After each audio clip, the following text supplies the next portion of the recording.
Hi everyone. I've spoken a couple of times recently about tube clamping in emails and various forums, and I just thought I'd better put something out there to make sure that everyone knew what I was talking about.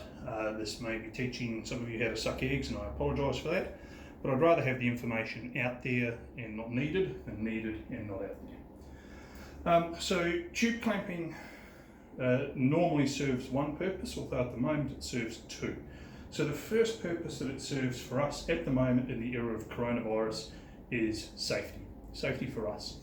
So if we have an intubated patient, circuit on, everything sort of after the filter, if we disconnect it after the filter, is open to air.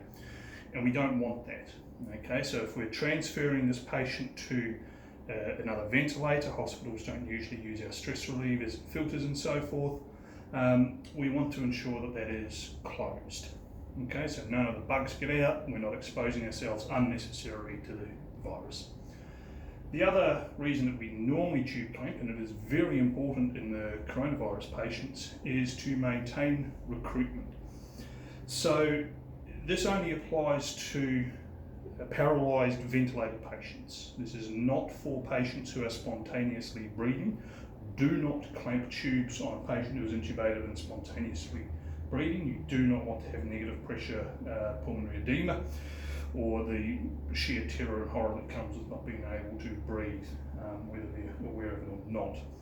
So for a non-breathing paralysed patient who we are ventilating, we have to do all the work of recruiting lung units for opening alveoli to ensure oxygenation, and we do that through PEEP. Okay, so PEEP is what drives our lung recruitment, opening alveoli, and that is therefore the driver of their SpO2, of their actual oxygenation. FiO2 is not the driver of oxygenation, although it may seem counterintuitive. In fact, high FiO2 can exacerbate VQ mismatch by overcoming hypoxic pulmonary shunt and by absorption atelectasis. So high FiO2 is not what drives recruitment and therefore oxygenation, it is PEEP. So ARDS patients, which will be the coronavirus patients if we do get around to intubating them or if we're transferring them, have pretty crappy lungs, and we will probably need to drive the PEEP very hard. So we don't want to lose that recruitment when we transfer them, when we disconnect them, because we lose the PEEP. So we want to clamp the tube whenever we are disconnecting the circuit, whether it's a bag valve mask or a ventilator. Anytime we're removing PEEP or disconnecting the circuit, we want to clamp the tube so we don't lose that recruitment and we don't open the circuit to air and let all the bugs out. So it's a fairly simple process. It should be probably a two-person job in the ideal world, but of course I'm here on my own, so I'll do it on my own. You want one person to do the clamping and look after the tube, and the other to disconnect for you.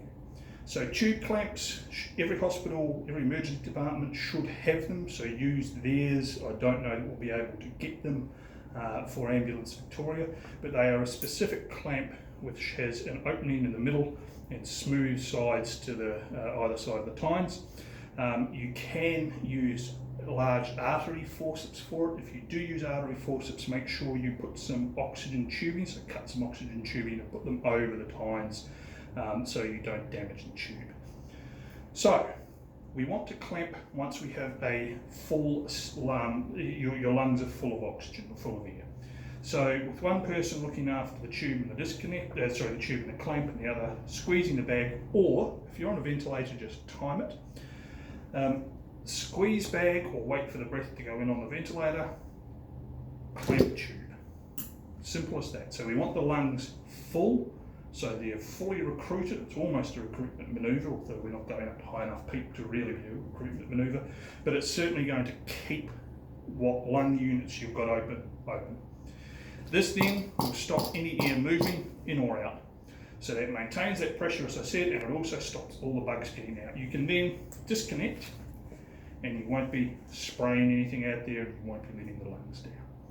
When you reconnect, make sure you reconnect with whatever you're reconnecting to, hospital or different ventilator or whatever, before opening the clamps again.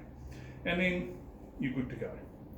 So hopefully this is useful. Again, make sure that this is only used in paralysed patients, not spontaneously breathing patients.